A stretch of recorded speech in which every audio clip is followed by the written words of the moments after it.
Karachi district Korangi के आला officer के फ्रंटमैन के खिलाफ कराची पुलिस चीफ ने एक्शन लेते हुए हेड कांस्टेबल राना सलमान शरीफ को मुअत्तल करके बी कंपनी रवाना कर दिया है। कोरंगी डिस्ट्रिक्ट में मौजूद ऑर्गेनाइज्ड क्राइम की लाइन देने पर खुफिया रिपोर्ट सामने आ गई है।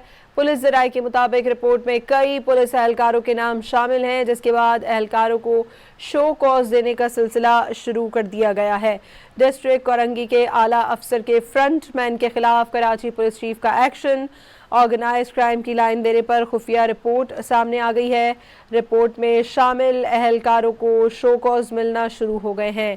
ऑर्गेनाइज्ड क्राइम की लाइनें डिस्ट्रिक्ट के आला ऑफिसर के नाम पर चलाई जा रही हैं। पुलिस ज़राए के मुताबिक रिपोर्ट में कई पुलिस एहलकारों के नाम शामिल हैं, जिसके बाद एहलकारों को शो कॉज देने का सिलसिला शुरू हो गया है।